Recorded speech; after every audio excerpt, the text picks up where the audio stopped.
So I'm on a plane on a Houston to Tulsa. I do not know here. So I'll definitely tell you about it when I get to Houston. Stay tuned. What's up? Alrighty, so I am here in Tulsa.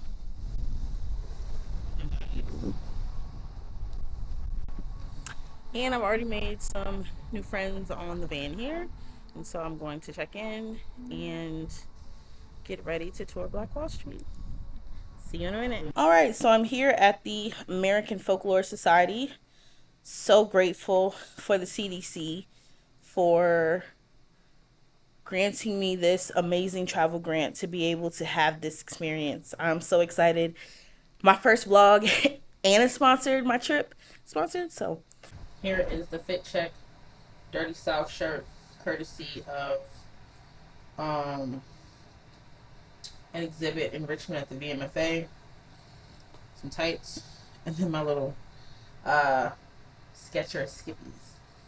So I actually decided that I'm not going to tour Black Wall Street with the tour because it's a walking tour. I'm going to walk it myself, do a little bit of research, and record. Because I thought about it too, just now actually. I don't know how much I'll be able to record in a group, and so I want to take it in on my own. But now I'm going to get some food because I have orientation for TED for an event that I'm working. Very excited.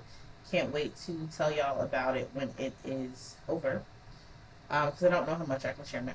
So that's at 4 this time. So yeah. Alright, so I'm going to a local restaurant here in the hotel called the Daily Grind or the Daily something. So I'll let you know how it tastes. See you in a little bit. Here is the program. It's really nice.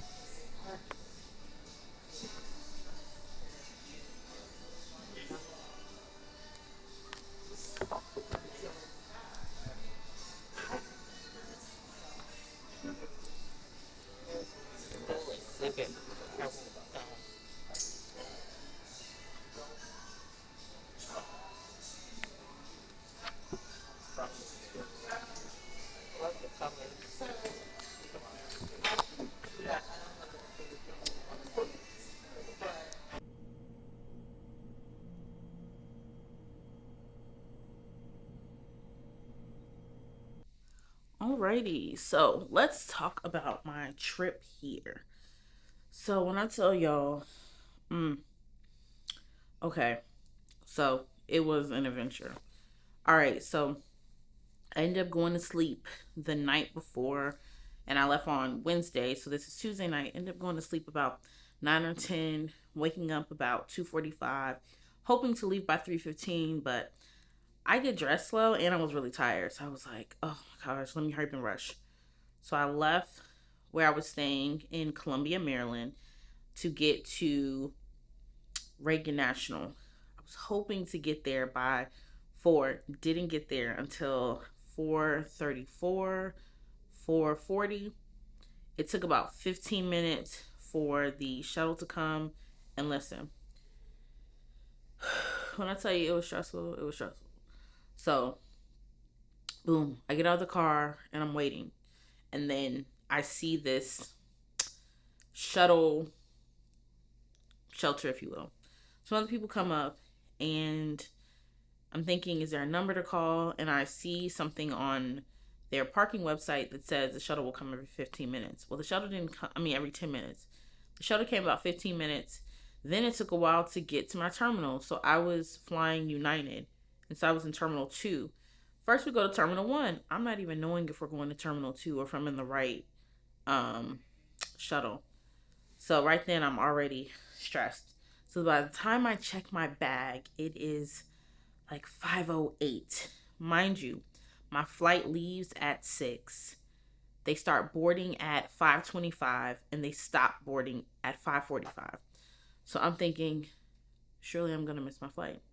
So I'm doing that pre-cry where like tears well up a little bit in your eyes, but you don't drop the tears. I was like, okay, God, this is about to be stressful.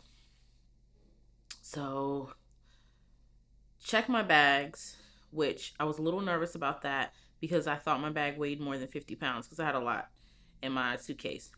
Thankfully, 49.5. All right. Got my bag checked in. Now it's time to go through the TSA line. I really need to do pre-check, but I need to get my birth certificate. But that's a conversation for another day because I actually don't know where it's at.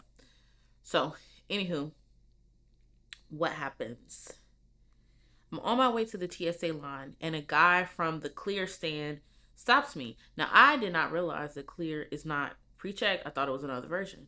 So he's like, "Oh, you can cut the line." Now, mind you, I'm thinking I'm cutting the line and going through a different line. Oh, so you don't have to wait. You don't have to wait. Yeah. So you don't have to wait for the TSA line. You can cut the line, but you still have to go through TSA. And I'm rushing to the point I'm not even realizing when I finished the whole clear process that there wasn't even a line. For real. So anyway, so do clear. And the guy's like, "Oh, it's free for 2 weeks, $16 a month." I'm thinking, "Oh, okay, well, I'll pay monthly." We fill out all the information. He says $189. Listen, I'm gonna be honest with y'all, and this will be a part of my journey. I need to be better with money management. And so 189 was not a cost that I planned on having, but I'm thinking, oh, I don't want to miss my flight. And while we're going through the process, I asked the guy, I was like, "Oh, well, what made you want to reach out to me?" He doesn't respond to that. Red flag. So we do the 189, and I'm thinking, well, I'm just going to cancel it as soon as I get to Tulsa. So go through the TSA line, and I have a lot of stuff because I have my camera, I have a laptop, all these other things. And I'm having at least 4 or 5 bins, and I'm nervous because, of course, people are impatient. But thankfully, shout out to all the people who were behind me in the TSA line because they were like, I was telling them they can go ahead of me, and one guy was like, "Oh, it's fine. You got a lot of stuff. You're really like making some things or something like that." And I told him I was a filmmaker. Call those things that be not as though they were or manifesting. And then go through TSA. Mind you, it is like 5:27 maybe, because I had a notification on my phone that they were already starting to board.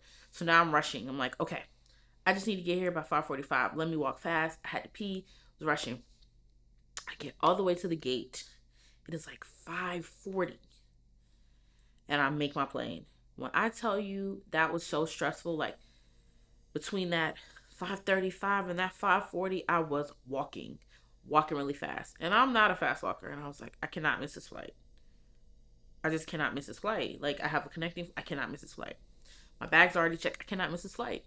So, get on the plane. That was fine. But then, y'all, I get to Houston.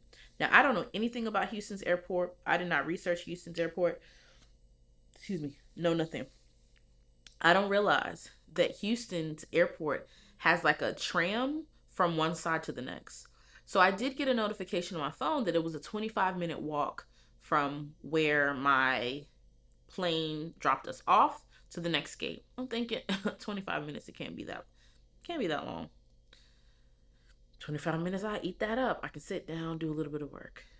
I did not know that I was walking virtually in a long circle because I did not realize that I actually needed to be in a completely different terminal.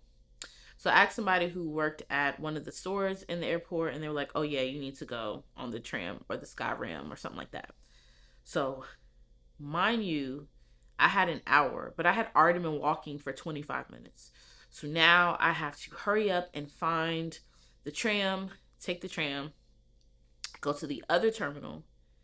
Then when I get to the other terminal, y'all, why is it that there is like, okay, so I think I was like B27.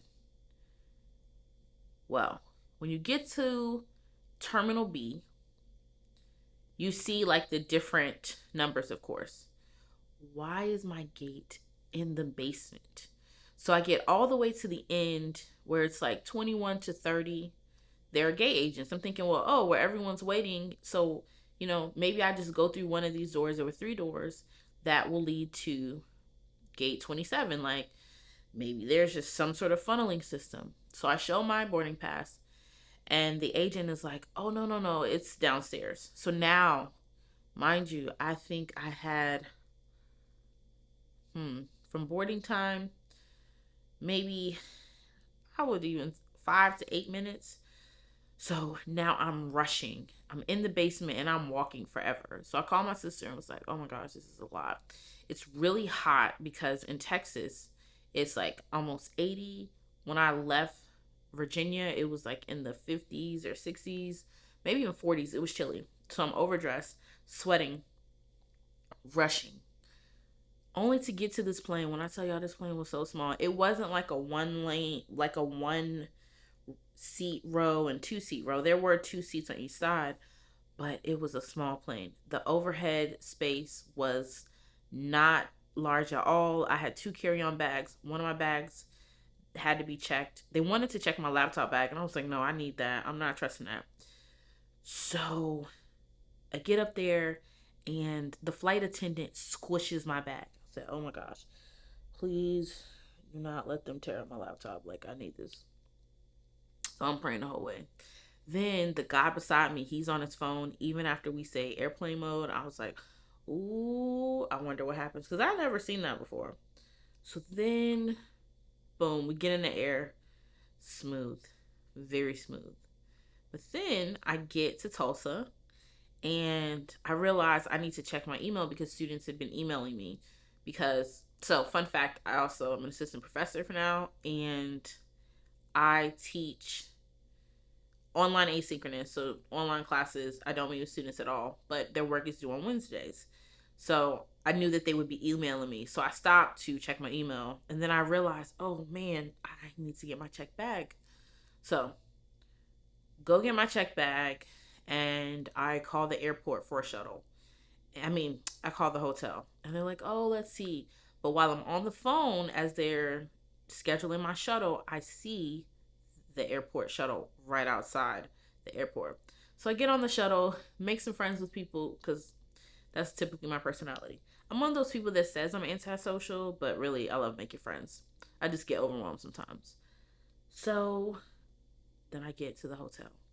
Y'all, when I get to the hotel, I'm on the 15th floor. Now, I'm thinking, well, how many floors is the hotel? It is the top floor because basically I came here because of a travel grant. But by the time I received the notice for the travel grant, shout out to AFS, so thankful for the travel grant.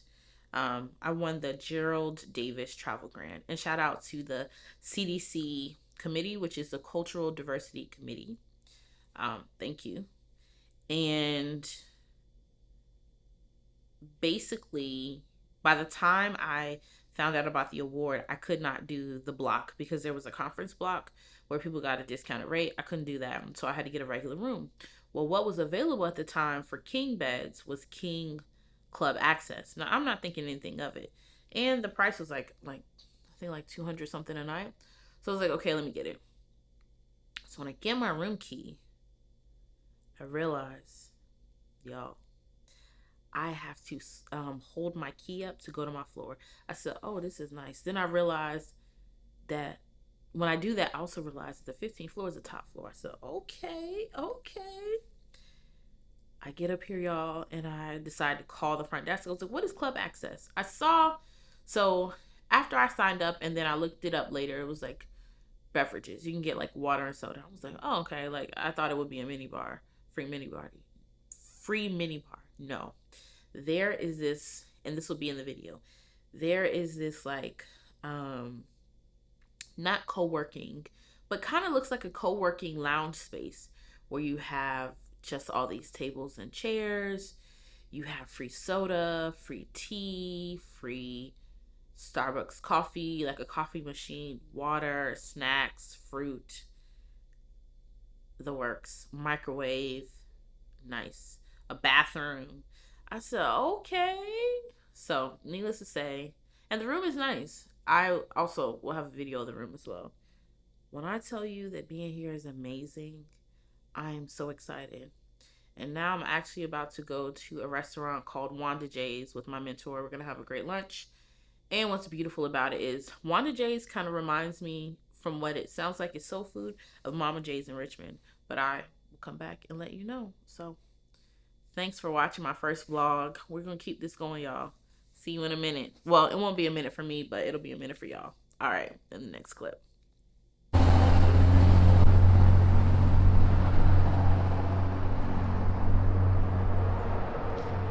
this is the Greenwood Cultural Center.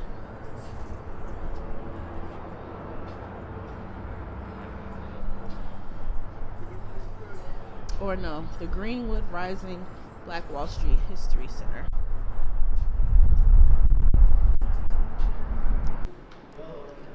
So this is the Artist of the Month. Let me see if I can zoom. Brandon Hawkins.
Okay, so I'm here at the museum waiting for my self-guided tour.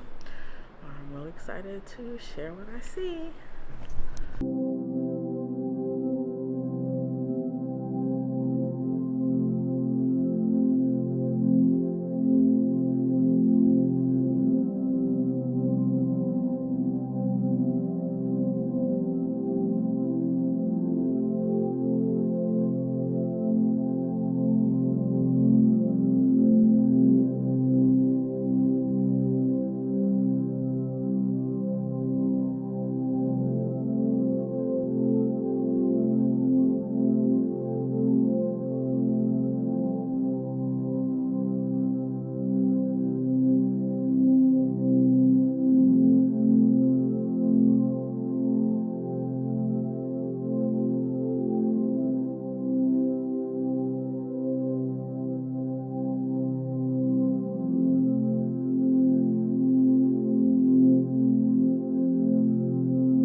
This is me leaving the museum, and as you can see, it's very gentrified on that part of town. And so there's this great divide that you'll see in a moment, where you'll see the railroad track, and then you'll definitely see um, older construction versus newer construction. And that was something that I noticed being in Tulsa.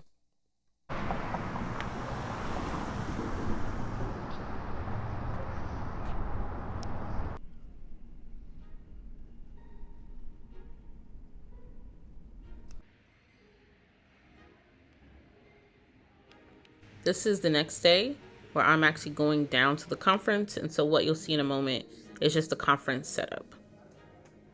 So basically, you see these like notable figures that are highlighted.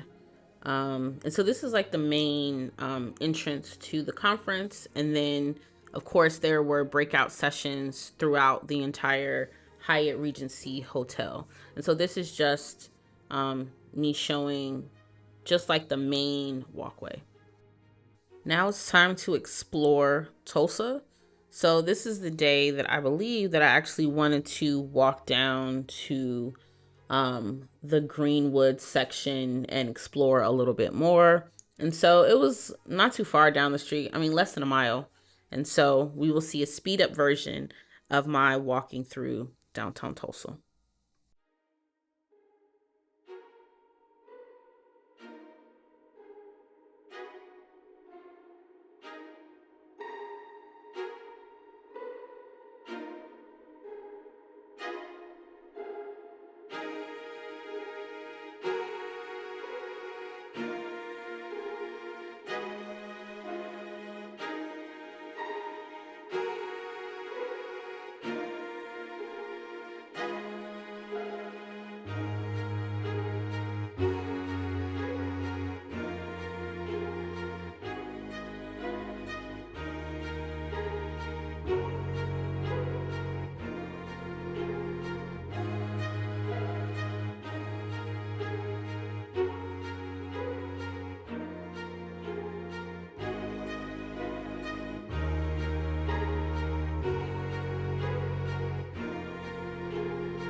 Alrighty, so we are at the start of Black Wall Street. So this is literally across the street from the museum, as you can see right here.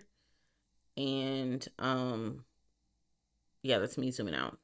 So basically there is this kind of like a strip mall area, if you will, down here in the Greenwood area where there are different shops. There's a great soul food restaurant that one of my mentors and I went to. You see some amazing artwork on the side of the buildings, and there was also music playing. Of course, I'm not going to show that because of copyright issues, but there's just so much history down there in Greenwood, in the Greenwood section of Tulsa, Oklahoma. If you ever get the opportunity, I would encourage you to go. This is some more construction. And basically what happened was, and you'll see me like, because I stayed down there for a while and then I went back to the hotel. But what ended up happening was the actual, like, where I was going to do the walking tour, the actual tour was on the other side of another set of railroad tracks, or they said it was an overpass or something, and I just wasn't interested in going under an overpass by myself.